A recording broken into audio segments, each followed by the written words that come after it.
call to order the City Council Finance Committee meeting for April 25th. And the first item on the agenda is a loan request from the Housing Authority of the City of Santa Barbara for a new affordable housing project at 813 East Carrillo Street, Johnson Court. Mr. Rao, are you going to make this presentation? Yes. Good afternoon, Chairman Hart and Finance Committee members. Before I get started on my presentation, I'd like to point out we have three members from the Housing Authority in the front row, and at the end of my presentation, Rob Fredericks would like to make a few comments about Johnson Court. So this is a request that the Finance Committee consider and recommend that City Council approve a request from the Housing Authority of the City of Santa Barbara for a $1 million loan to 813 East Carrillo LP to support the development and construction of new very low income rental project for veterans located at 813 East Carrillo. The project's known as Johnson Court. Authorize the appropriation of $1 million from the Housing Successor Fund Reserve to fund the requested loan, and authorize the Community Development Director to execute such agreements and related documents subject to approval as to form by the City Attorney as necessary. The Housing Authority acquired the property at 813 East Carrillo with the understanding that they would develop the property for affordable housing for veterans. The City of Santa Barbara approved the project for 17 units, which includes one manager's unit. The tenants will be very low-income veterans, and the plan to finance this project is to apply for 9% low-income housing tax credits this summer in the second round. The project cost totals $7,844,433. The project financing, the bulk of the financing is coming from the tax credit equity, about two-thirds of the financing, or $5,157,906. There'll be a permanent loan of $1.1 million, most likely from CCRC. The Cal Lutheran Homes is going to provide a loan of $500,000, and of course the City of Santa Barbara loan for $1 million. Housing Authority will be the developer of the project and also the property manager. And as typical in an ownership structure, when you apply for tax credits, you form a limited partnership. This limited partnership is known as 813 East Carrillo LP. The general partners will be Garden Court, Inc., Second Story Associates, and Heartstone. The limited partner is the Tax Credit Investment Fund. The city loan itself will have a 30-year term with a 3% interest rate, and repayment to the city is based on residual receipts calculation. The calculation is you take the annual gross rent income, subtract the operating expenses, subtract an allocation for reserves, and any superior debt service, and what's left over is known as positive cash flow, and that would be the payment to the City of Santa Barbara. Based on this $1 million loan, the subsidy cost per unit is $62,500, which is low typically for the city. Our typical subsidy cost is $120,000 per unit. And of course, this city loan qualifies as public contribution, which will significantly increase the chances of Johnson Court being awarded tax credits in a very competitive application process in which only about 20% of the applicants receive tax credits. As a condition of this loan, the city will be guaranteed long-term affordability by executing a 90-year affordability covenant to expire in the year 2107. If Johnson Court's awarded tax credits, there'll be also a 55-year tax regulatory agreement executed. And once again, these tenants are very low-income veterans. So in summary, the staff recommends this $1 million loan to Johnson Court because it's housing for homeless veterans. The Housing Authority of the City of Santa Barbara is the city's partner and an exceptional developer. And this project meets the city's consolidated plan objectives and housing element priorities. And so with that, I'd like to have Rob Fredericks come up and talk a little bit more about Johnson Court, and then we can open it up for questions. Good afternoon, Chair Hart, council members. Rob Fredericks with the Housing Authority of the City of Santa Barbara. I have my colleagues Skip Szymanski and Dale Azam with me, who can also answer any questions that you might have that I'm not able to. First, I just wanted to say that homelessness is a huge issue nationally at the state and local level. On any given night, nationally, there are 500,000 people that are homeless, and more than 68,000 of those are veterans. And while we've done a good job locally getting our veterans housed, last year we housed 48 veterans from the city of Santa Barbara proper, 17 of which were reunifications. We still have a lot more work to do, as there's a by-name list of homeless veterans at about the 270 level. And finding a stable place to live is one of the central issues facing returning veterans. Without a home, it's hard to find a job, get back to school, or heal from war injuries. These pieces of successful transition to civilian life go together. A home strengthens access to employment, education, and health treatment. And that's why we purchased 813 East Carrillo with the intention of creating permanent supportive housing to serve veterans here locally that can be successfully housed and retain their housing, live, heal, and thrive. We put great care into the design of the development with the design review boards so that it fits in terms of neighborhood compatibility and livability for the residents that will live there. It's also important to us that, as with all of our developments, that we're good neighbors to the surrounding homes, businesses, and schools, and we've made a commitment to that for that development. And we're very excited about getting this off the ground and putting these final pieces of financing together and getting it constructed. So with that, I'll leave any questions to you, and again, we can answer any questions hopefully you may have. Thank you, Mr. Fredericks. Are there any questions? Councilmember Dominguez? So the term very low income, is that a term of art as you're using it here, or a layman's term? It's a little bit of both. The project is targeting, let me see, 12 of the units at 45% of area median income, and 2 of the units at 30% area median income and below. So the majority are at very low or below. 'Cause very low income is 50% area median income, and 2 of the units will be at 50%. I think I mentioned 30% is classified as extremely low income, and that's the majority of the units. And then the other 2 units are market-based? No, not market-based. They'll all be low income or below. So what's the cutoff for those other 2 units? You said there's 12. Yes, I'm sorry. There are 2 units at 30%, extremely low income, 12 at 40% area median income, and 2 at 50% area median income. And 1 of the units is a manager unit. And the way we designed that is to have a gatehouse at the front of the property to manage the streetscape and courtyard area in the back for the residents themselves. So you have 2 at 50% and 12 at 45%? 40%. 40%? Mm-hmm. Okay, then this is maybe more of a comment, but the $1 million, the subsidy cost ends up being $62,500 per unit, so that's just $1 million divided by 17. So what came up during our discussion on housing impact mitigation fees, the affordable housing versions, was what can we get with that? So just looking at this math here, it just struck me that for half of that, so $31,250 per unit, if we were charging developers $31,000 per unit, we would have only needed 34 units to be built, market rate, free market apartments like we've seen go in order to pay for this loan amount.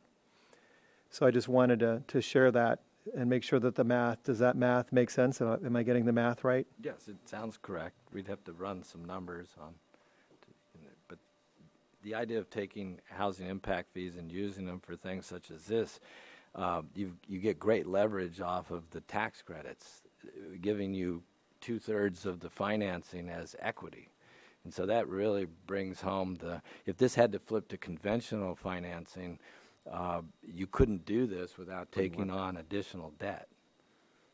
So Okay, or even simpler math, $10,000 a unit. If we were to charge $10,000 a unit as an affordable housing mitigation fee, then it would only take 100 units. So if we went for the lower end, I think 30,000 is kind of what you're seeing around the state in different cities. So we could go really low and say 10,000, and then it would have taken 100 units. So either way, I just wanted to bring that up as an illustration. Sure. Thank you. Thank you. Councilmember White? Thank you, Mr. Chair. Do we have a look at the design? Do you have that there to show up on the screen? I did bring. an entire set of plans. Great, and I brought a handout, one copy. So we don't have anything to put up on the screen. No, I apologize. That's right. Let me see. But if it's available in the future, that's kind of wouldn't be bad to just be able to throw up a couple of pictures. Neighborhood pictures and site Yeah. plan and elevations of the building would be helpful. Yeah, and I'll just set this up a little bit more. The two areas that I mean, there are many, but two of the areas that come to my mind, and as we engage in this, is how is the city Santa Barbara doing vis-a-vis other communities? Are we doing more than our fair share? So that's how are we doing? How's the rest of the region doing? The 270 vets, is that city of Santa Barbara? Is That's that the region? Countywide. Countywide. The 270. So I sure like to see other communities, pitching in and doing their fair share. And the other piece is just obviously is the concerns that I had about the South Hope project, where I supported the funding to begin with, and then was not satisfied with how the design encroached into stated setbacks. Creek setbacks. So understand that that's an area of real concern. You're the successor head of this agency, and just hear that's really a big concern, at least of mine. And of course, I hope that I can sway other colleagues to bring that into the picture. All the while, I hated voting against that project because I think that's the only affordable project that I have not supported in 8 years. So, but those issues are really important to me, and I raise this for the neighborhood compatibility piece. I hope that Mr. Dominguez has had a look at this, and that it doesn't have a neighborhood battle as part of the situation there. This has Understood. gone And through where is this in the land use process at this so point? we've received all of our development entitlements Okay. to date, and to answer your concern, we took great care at the outset when we purchased this property to meet with the neighborhood.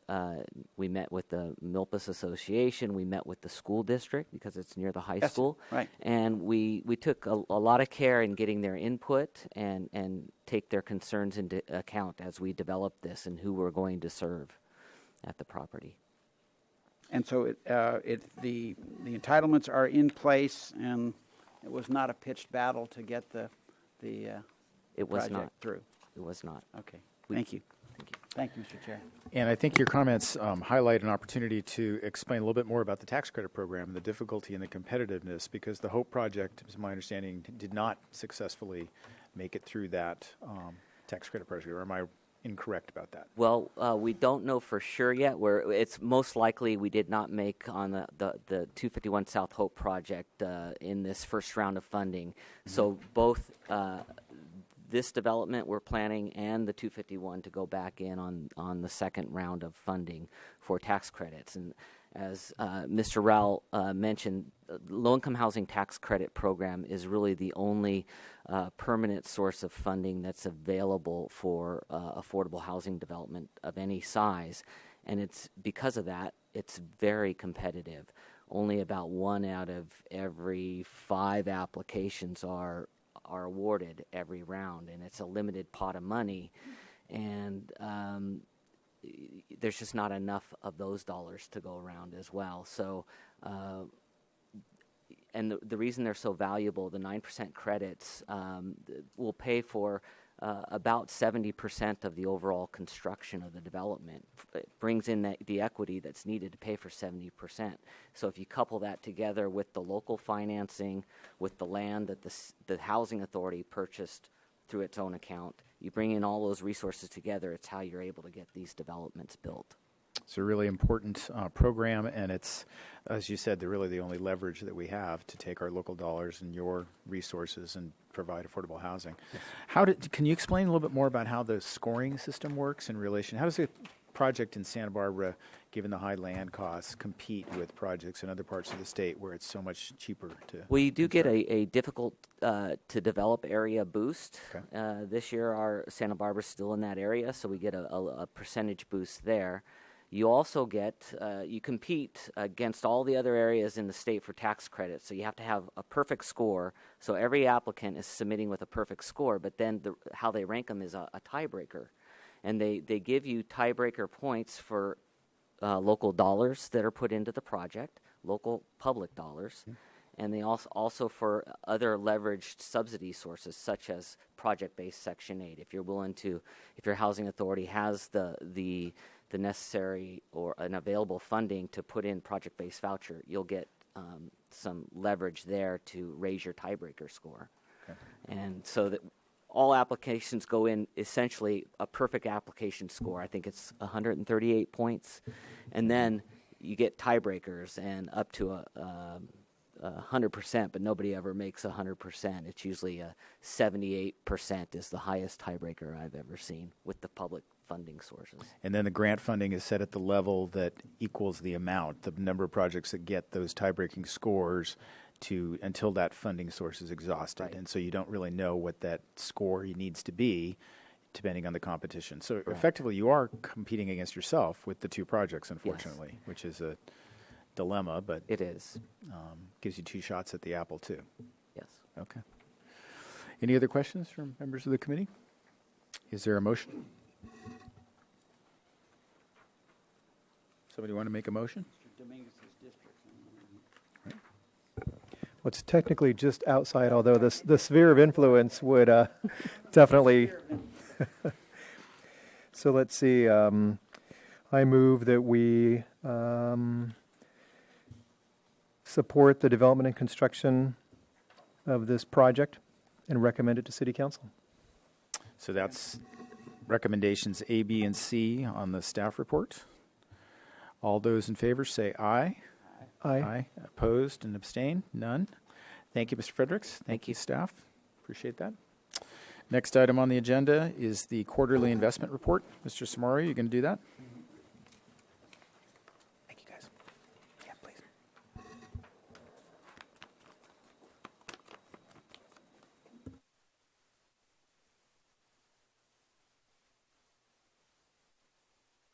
Okay, thank you, Mr. Chair, members of the committee. Bob Samario, Finance Director, sitting in for Julie Nemes, our Treasury Manager.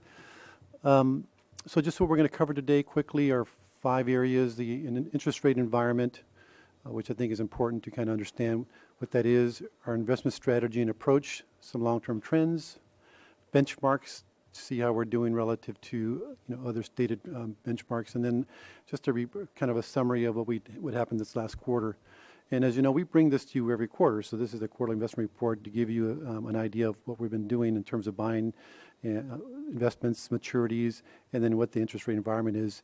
And for us, it's important going forward, not going back, but going forward. What's the interest rate environment today? What are interest rates? What are we buying at? And that's going to affect things in the next several years. But just keep in mind that as we're buying things, it's going to take a while for whatever those changes are to interest rates to start to translate into impacts to interest earnings. What we're earning today is based on what we have in the investment portfolio. We have $168 million roughly invested, and whatever those interest rates are that are locked in, that's what's going to drive what we get in the next several years. If interest rates, for example, were to go up, we can start incrementally investing in those securities, but it'll take a while before we start to see a real impact. It's sort of like a ship that turns slowly. But what's happening now is, as you may have heard, the last year and a half or so, we've seen 3 changes to the interest rates where federal funds rates have been increased by 0.25% back in December 15, and then again a year later in 16, and then more recently in March. And so the rate now is still very, very low historically. It's at 0.75%. And the reason for the upward movement is what you've been reading about, the expanding economy. It's growing, although it's a moderate pace. Unemployment is very, very low at 4.5%. It's the lowest it's been since in the last almost 10 years. And then the target that the Federal Reserve looks at is 2%, and we're just about there. We're at 1.9%. So as it's inching toward that, they feel compelled to raise interest rates. And then we're seeing a strong housing market. So those are the things that are kind of have guided the Federal Reserve in raising interest rates, at least recently. What we've seen right now is the Treasury rates are steady. Again, they're still very low historically. They haven't moved much in the last quarter.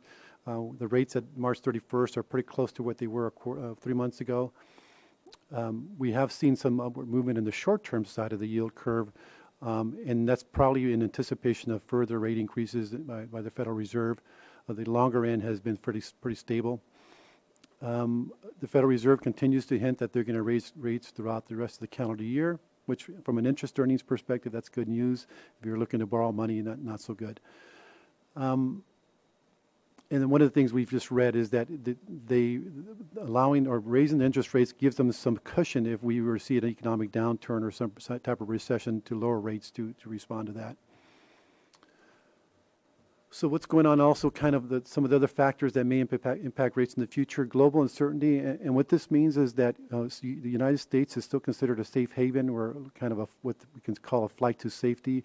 Other countries are investing in U.S. Treasuries, so that drives is more demand. It's going to cause those interest rates to actually decline here in the U.S.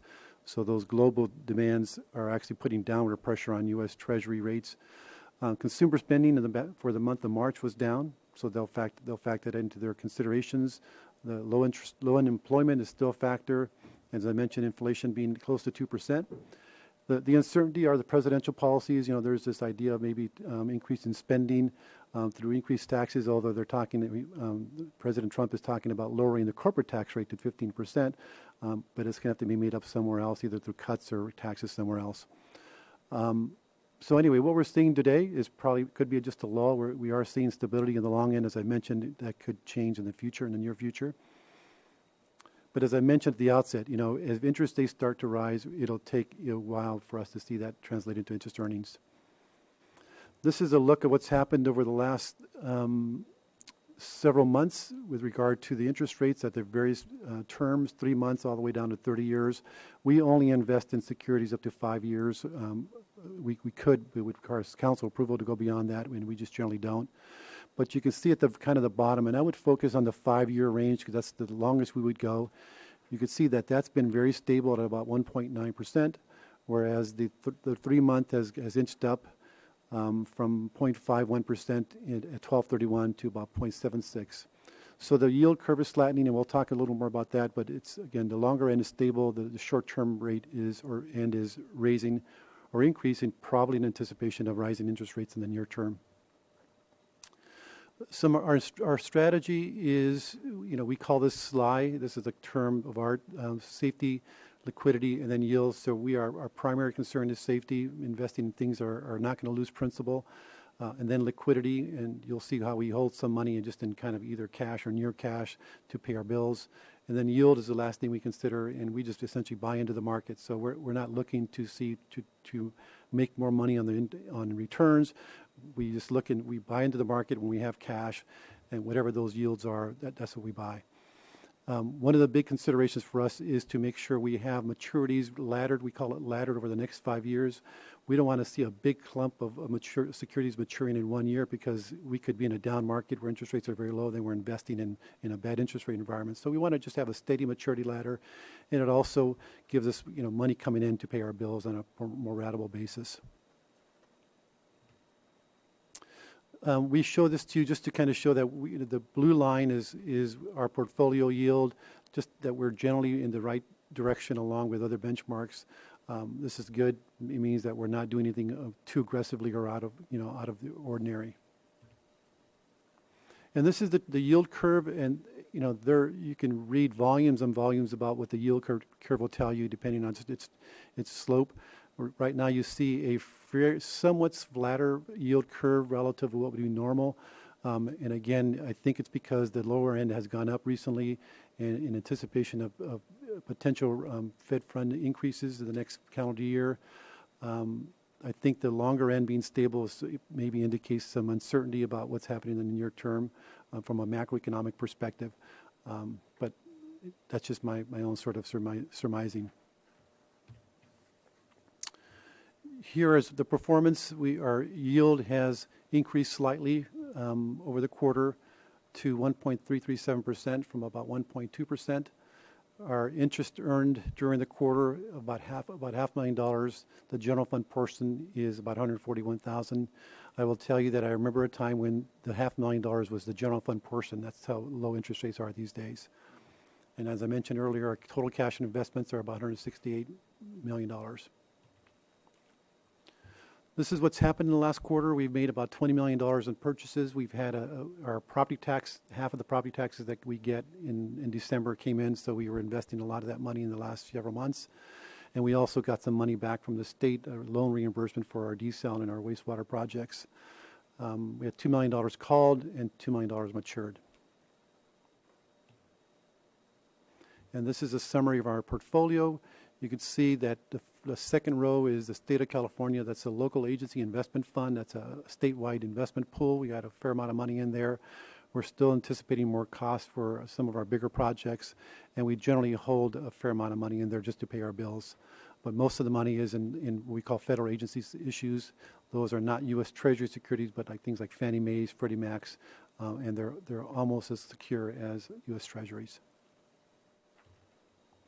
And this is the same table, but broken down to a pie chart. You can see we're pretty diversified in our portfolio.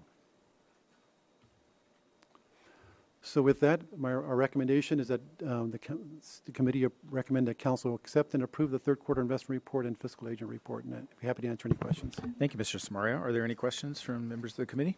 Councilmember Dominguez?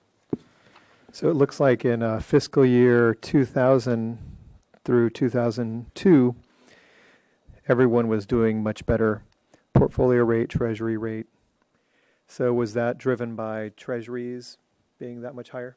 Yeah, we back in, and I can't see the chart, but we had interest rates normally in the 5% range, and then we had the recession that hit us during 2001 and 2. We saw interest rates really decline steeply, and then they recovered again, and then they've been back down again since the Great Recession, and they have not come back.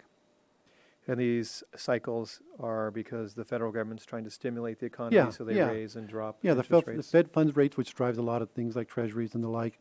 Yeah, if the economy is overheating, inflation is inching upward, then they're going to raise interest rates to slow down that activity.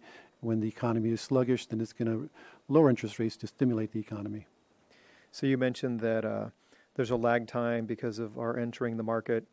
So is there a corresponding lag time in terms of the slowdown? So were we getting 6% and 5% a year into this once the interest rates were dropping? Did it take a while before we felt the negative impacts? Yeah, that's an excellent point. That's true. So in the early 2000s, when we were at about a 5 or 6% range, and then the Fed funds rate started to be lowered, Treasury started to go down, and the whole interest rate environment just started to go down substantially. It took a couple of years or 3 years for us to start seeing the impact on our revenues, because we're investing essentially in 1 to 5 years, when an average of about 2.5 years. So if you think about it, after 2.5 years, about half of our securities will have matured, and then we're going to be in a lower interest rate environment. And so we've had requests to talk about some of our corporate notes and who we invest with. Is it possible to switch some of our investments midstream? With council approval, we can divest ourselves of any security. I will tell you that we have to look at what the market is, because when we buy investments, we hold them to maturity. We have a fixed interest rate that's stated with when we buy that security, and so we're guaranteed that interest, and when it matures, we're guaranteed the full amount of the principal. Depending on where we are in the market, that the value of that security could be up or down. And if we're talking about the Wells Fargo security we own, right now that value is down relative to what we paid for. So if we were to sell it, we'd probably generate somewhere in the $30,000 to $40,000 loss. But that's up to council to make that decision. Great, thank you. Sure. Any other questions for Mr. Samara? Is there a motion? The motion is to accept this report. And recommend the council accept and approve the third quarter investment report and fiscal agent report. I would make that motion. Is there a second? Second. All those in favor say aye. Aye. Opposed? There are none. No abstentions. And so the matter carries, and we are adjourned. Thank you. Nope, we have one more item. Oh, we do have one more? Okay. That's the real reason we're here. All right. So today we are going to be presenting the two-year financial plan for 2018 and 19. And as you know, the Finance Committee has an important role in that regard. We meet with you to go over some certain things such as proposed fees for both the general fund departments as well as enterprise funds. Next week, our plan is to go over with you in more detail our revenue assumptions and a multi-year forecast that's been updated based on more information we have. And we have some topics. If you look at I'm not sure you have it, we have some topics already sort of lined up. But this is just about us asking you, are there any other topics that you would like us to include over the next several weeks as we present to you certain parts of the budget as we normally do? And I can go over it quickly with you. Or is there a slide? I don't have there? a slide. Okay. So again, Sorry about that. that's okay. Next Tuesday, general fund, non-departmental revenues, that's essentially the tax revenues. And then we'll look at a multi-year forecast. And then on the following week, general fund fees, proposed fees like planning fees and all those things. And then the following week, enterprise fund proposed fees. And it will be excluding the water because water is it's sort of trailing. And then we'll also hear on that date any funding requests from outside organizations. We received a few. And then at the end, on May 23rd, we will be cover any other topics you may want to cover, and we'll be sort of wrapping it up at that point. So we have some opportunities within that schedule to include other topics if you like. So this is both revenues and what you were first laying out there were revenues. I didn't hear expenditures. General fund. We don't cover expenditures because there's no, we don't make real big assumptions other than we plan for next year 1% assumption for salaries, but the other things just that go up naturally are things like retirement, health insurance, and the like. So we don't usually spend a lot of time on that category or that area. We could. Well, when we are doing a budget, we're going over expenditures, right? Yeah, and each of the departments will be bringing to you, their respective, budgets, which cover in large part their expenditures. We cover revenues because those are not covered generally in the departmental presentations because they're non-departmental revenues, taxes and the like. They'll present fees and then their own operating expenditures. So that'll be part of their presentations to the full council. We just don't bring expenditures here as a category. Other than in the past, we've talked about pensions and things like that. Okay. Well, I'd appreciate my perennial update on pensions would be something I'd appreciate hearing about where we are. I had asked previously of staff about what is going on throughout the state vis-a-vis pensions, and I appreciate that would not necessarily be a finance committee topic, but as I recall, there was a suggestion that at least an email correspondence goes out updating us on what is happening in the state as far as the looks at changes to the pension system and is there legislation, is there initiative processes, or what is going on out there so that we're just understanding. I appreciate that we don't have, the city of Santa Barbara has minimal influence over the broad policy issues, but at least for us to understand what's going on, I think might be useful. Sure, and I would assume that I'd include that in the discussion of pensions, what some of the recent decisions of the PERS board regarding, for example, the discount rate and where we're at with regard to longer-term projections for rate increases. So we can cover that. Thank you, Mr. Chair. Anybody else have any other additional items of interest? Councilmember Dominguez? This may be kind of below the level of detail or too much detail, but one of the things we've been talking about is sustainability and resiliency. And I know we have a certain fund where we reinvest money we save through enhanced energy opportunities. So does that come up in any of these reports?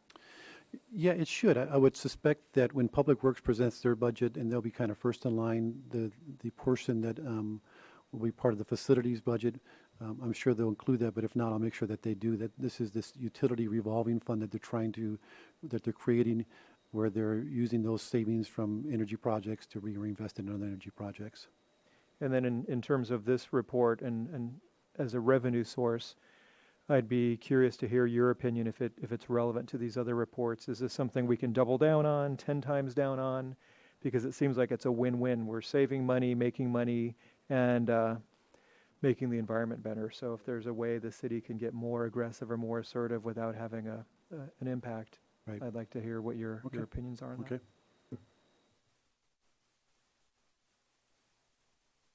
And then one thing I'm interested in is the specificity of sales tax generation by geographic area. I don't know what information you have about that, but there's obviously a lot of concern about downtown's economic viability, and lots of people have different views about that and are predicting different trends.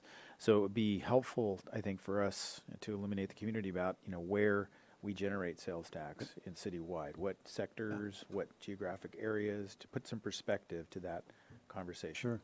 So I know we get the information by sector, so retail sector versus restaurants. I'm pretty sure that we have that information by block.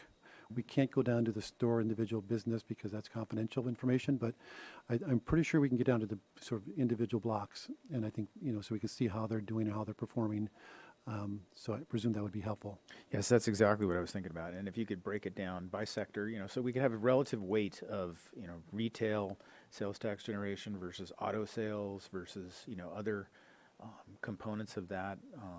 Any fine granularity of that you could add to the conversation, I think Be would happy help to. a lot. Yeah, be happy to. Thank you. Anything else from anybody else in the committee? Okay, then now we are really adjourned. So Thank you all.